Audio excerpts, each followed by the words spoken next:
Hello friends, welcome to our channel. இன்றைக்கி இந்த வீடியோவில் ஒரு விளாக் தான் பார்க்க போகிறோம்.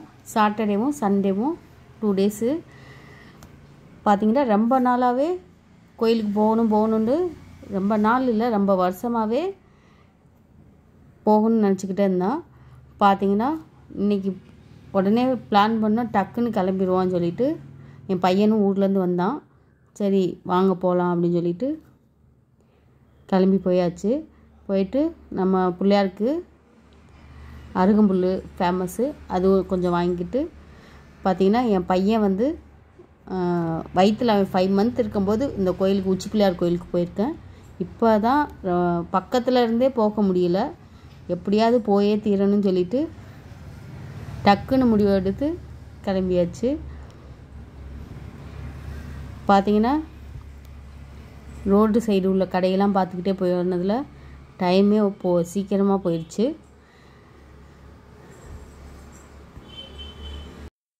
இவ்வளோ பக்கத்தில் இருந்துக்கிட்டே போக முடியாத காரணம் வெயிட் ஒரு காரணம். போயிட்டு பாதி தூரம் ஏற முடியலன்னா என்ன பண்ணுறதுன்னு சொல்லிட்டு, இல்லை இந்த தடவை என்ன தான் ஆனாலும் பரவாயில்லன்னு சொல்லிட்டு கிளம்பியாச்சு. அதான் துணைக்கு பையன் வரான்ல சொல்லிவிட்டு அந்த ஒரு தைரியத்தில் எவ்வளோ படியாக இருந்தானே ஏறிடுவோம் அப்படி சொல்லிட்டு கிளம்பியாச்சு.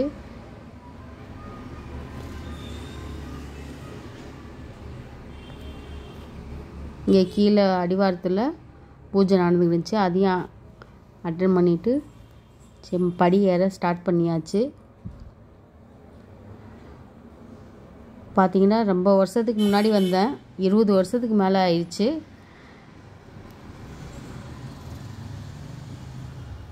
ஃபஸ்ட்டு ஏறும்போது கம்பிலாம் பிடிக்காமல் நான் ஏறுறேன் பாருன்னு சொல்லிட்டு ஏறிட்டு அப்புறம் கொஞ்சம் தூரம் ஆனது முடியலை. நமக்கு சும்மா நார்மலாக நடக்கவே இப்படி முடியலை, மலையிலே இவ்வளோ படியை செஞ்சுருக்காங்க. பார்த்திங்கன்னா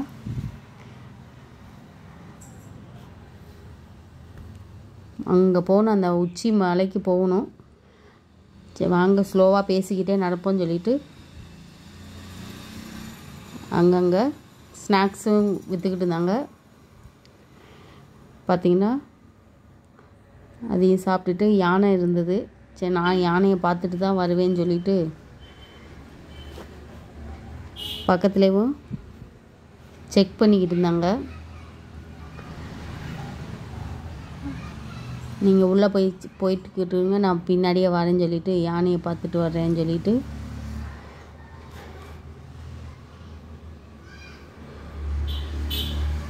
யானைக்கிட்டே ஃபோட்டோ எடுக்கக்கூடாது அப்படின்ட்டார் உடனே. சரின்னு சொல்லிவிட்டு படி ஏற ஸ்டார்ட் பண்ணியாச்சு. பார்த்திங்கன்னா ஏறுறோம் பாட்டி பக்கத்தில் அவங்க இறங்கி வந்துக்கிட்டு இருக்காங்க. பரவாயில்ல, நம்மளும் பாட்டியெல்லாம் ஏறுறாங்க, நம்மளும் ஏறிடுவோம் அப்படின்னு சொல்லிட்டு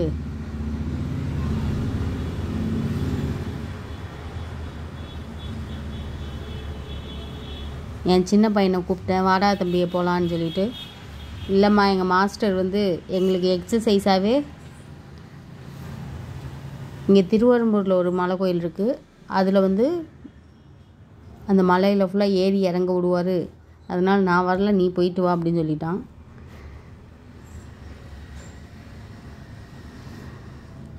பார்த்திங்கன்னா சாட்டர்டே ஈவினிங் டைம் இவ்வளோ கும்பல். இதுபடி என்ன செங்குத்தாக இருக்கே அப்படின்னு சொல்லிட்டு யோசிச்சுக்கிட்டேவும் சரி ஸ்லோவாக நடந்து என்னையை விட்டுட்டுலாம் போயிடாதீங்க அப்படின்னு சொல்லிட்டு பக்கத்துலேயும் வந்தால் தான் வருவேன்னு சொல்லிவிட்டு அவனையும் கூப்பிட்டுக்கிட்டேவும் ஒரு வழியாக ஒரு 3/4 வாசி ஏறியாச்சு. வானம் தெரியுதுடா அப்படின்னு சொல்லிட்டு பக்கத்தில் போயாச்சு. அப்போ இன்னும் கொஞ்சம் தூரம் தான் நினச்சிட்டு ஏறிக்கிட்டே தான் இருக்கோம். முடியலைன்னு சொல்லிட்டு கொஞ்சம் தூரம் ஒரு 5 நிமிஷம் ரெஸ்ட் எடுத்துகிட்டு வரேன்னு சொல்லிட்டு உட்காந்துட்டேன். கரெக்ட் ஃபைனலாக உச்சி பிள்ளையார் கோயில்கிட்ட மேலே போயாச்சு. இங்கேயும் ஸ்நாக்ஸ் கடையெல்லாம் நிறையா வச்சுருக்காங்க. தண்ணி வாங்கி குடிச்சிட்டு இப்படியே பார்த்திங்கன்னா இதில் க்யூவில் பார்த்துட்டு பிள்ளையார தரிசனம் பண்ணிவிட்டு இங்கேருந்து பார்த்தா திருச்சியே ஃபுல்லாக அழகாக லைட்டு அப்படியே வெளிச்சத்தில் சூப்பராக இருந்துச்சு. பார்த்திங்கன்னா அந்த ரோட்லேருந்து இங்கே வந்திருக்கோம் இவ்வளோ தூரம். அடிவாரத்துலேருந்து இப்படி மேலே ஏறி, ஆனால் நைட்டு வந்து பார்த்தா தான் அழகாக இருக்கும். என் பையன் சொல்கிறான், பாருமா அங்கே பாரு ஸ்ரீரங்கம் தெரியுது அப்படின்னு சொல்கிறான். நான் தான் சொன்னேன், டேய் நான் உனக்கு சின்ன பிள்ளையில நான் அப்படி தான் காமிச்சேன், நீ இப்போ எனக்கு காமிக்கிறியா அப்படின்னு. அங்கே பாரு காவேரி பாலம் தெரியுது, என்னென்ன கதை விட்றாங்க பாருங்கள். இப்படியே ஒரு வழியாக எல்லாத்தையும் பார்த்துட்டு இங்கேருந்து ஃபோட்டோ எடுத்துட்டு கொஞ்ச நேரம் கோயிலில் பிள்ளையார் கோயில் மலை உச்சியில் ஒரு 10 நிமிஷம் உட்காந்து, நிறையா பேர் பார்த்திங்கன்னா நிறையா கும்பலாக இருந்தது. பார்த்திங்கன்னா இந்த நைட்டு பார்த்திங்கன்னா கீழே இறங்கும்போது இந்த லைட்டு பார்த்திங்கன்னா அப்படியே ரிஃப்ளெக்ஷன் பார்த்திங்கன்னா சூப்பராக இருந்துச்சு.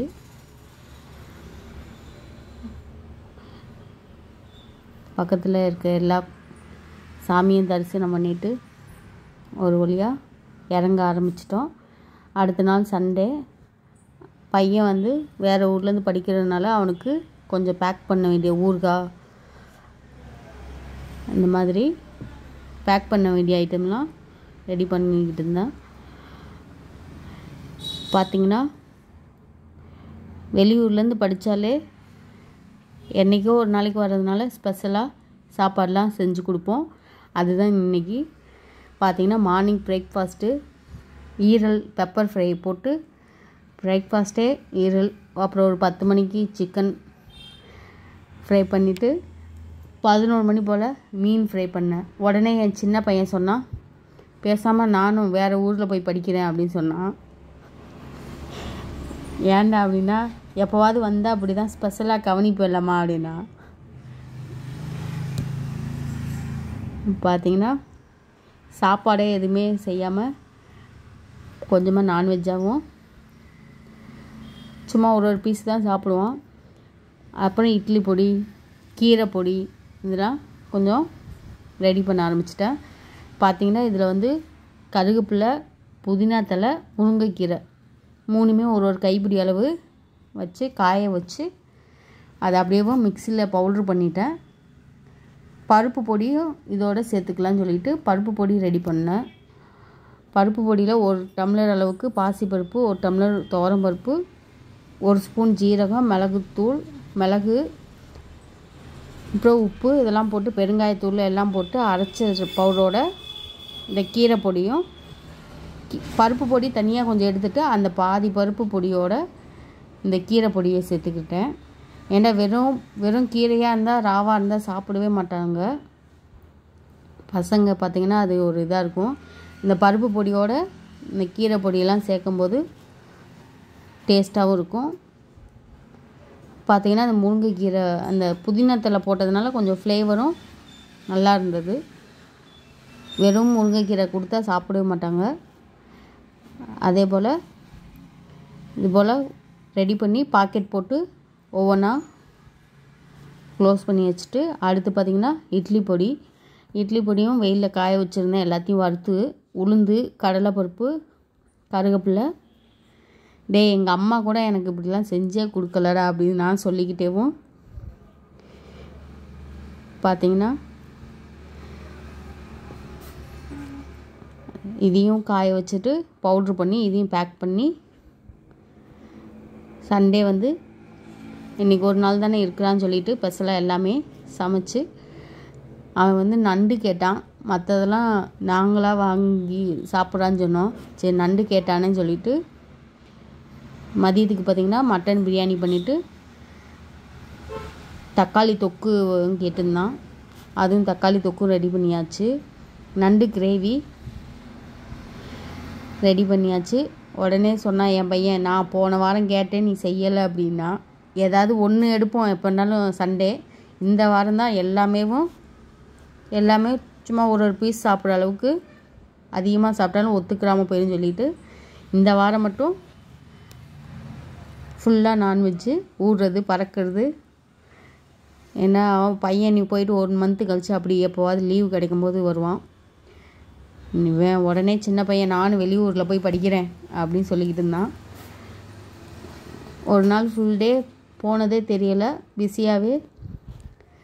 பார்த்திங்கன்னா எனக்கும் வீட்டுக்கு தேவையான பவுட்ரு கொஞ்சமாக எடுத்து வச்சுக்கிட்டு அவனுக்கு கொஞ்சமாக பேக் பண்ணி கொடுத்துட்டு நல்லா சாப்பிட்டு நல்லா படிக்கணும் தம்பின்னு சொல்லி அனுப்பி வச்சுட்டு இந்த டே வந்து போனதே தெரியல, அவ்வளோ சீக்கிரமாக போயிடுச்சு.